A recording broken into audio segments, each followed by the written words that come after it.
like the big bikes make the track super ruddy and super deep, but kind of worked out sometimes on the little bike when you know how to corner. Kind of helps you with the roots, you know, so. So it gives you, if that's a strength, it gives you an advantage. Yeah, definitely.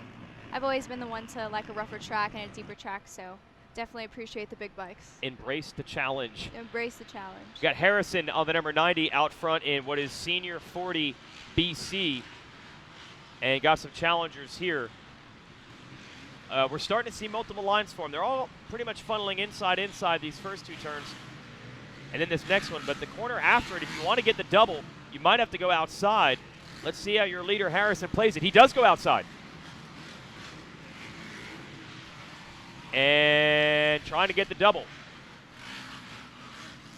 Watching 763 on the screen right now. That is Day.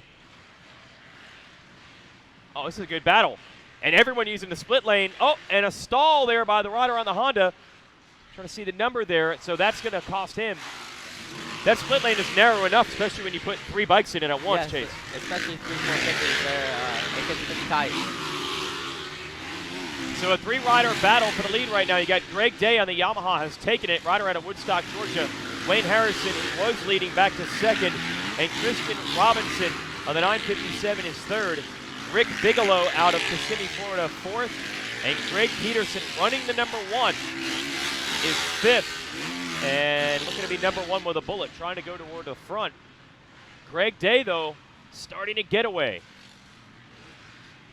Now we're seeing different lines form in these sections. Yep, those riders decided to go to the middle.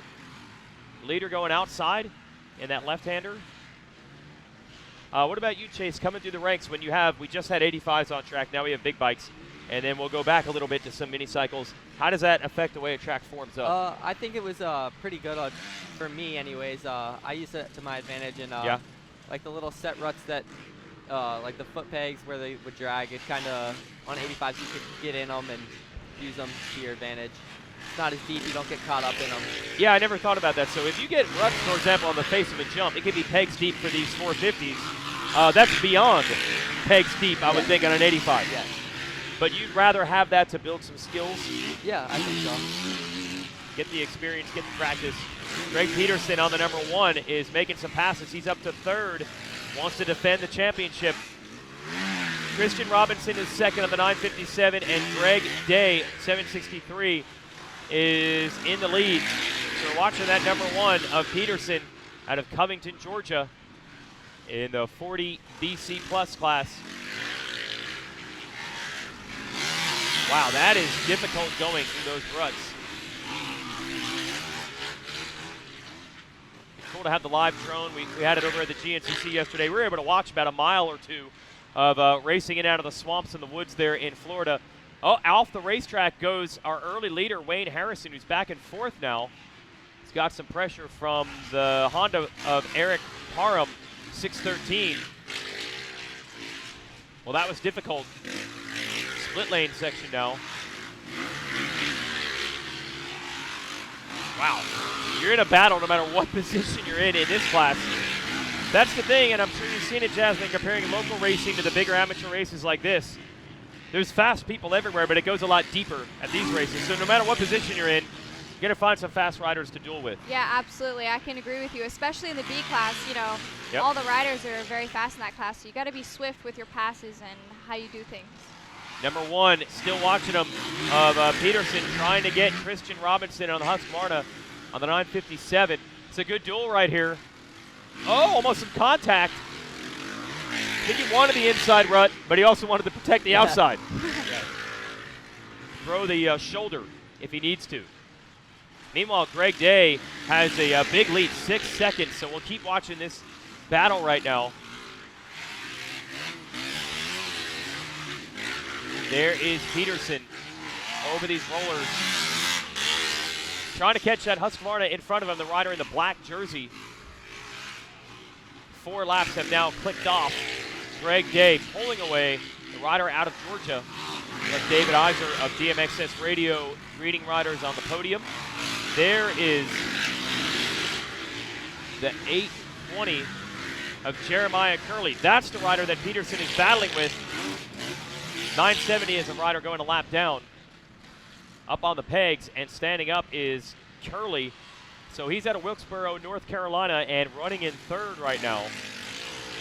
Christian Robinson second, and Greg Day is your leader. Not much change in the lead position, but behind it has been pretty crazy. Robinson trying to hold on. But watch out for Curley. They're headed to the left-hander right now. Closing up on the second-place rider, Robinson. Watch this Honda man right here. He's trying to close in. He's got it. Wheel. Nice little crossover move. So that was actually a pass that lasted for about a second and a half. There is nowhere to go with this lap traffic. Nowhere. No, you have to follow and hope for the best. That has to be so frustrating, even if it's for one turn. Maybe that turn takes 5 seconds to get through, but how long does it feel like you're behind the guy? It feels like forever. Yeah.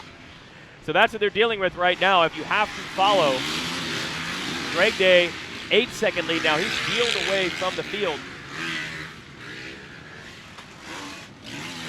Curley getting the inside, getting around the traffic. I'll give you the rest of the order. Eric Parham is 4th. Nathan Greiner is 5th. Greg Peterson 6th.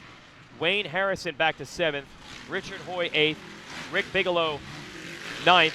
And LaTroy Trott is 10th. I believe a Canadian rider. Rounding out the top 10. I'll give you the rest of the order here 5 laps in.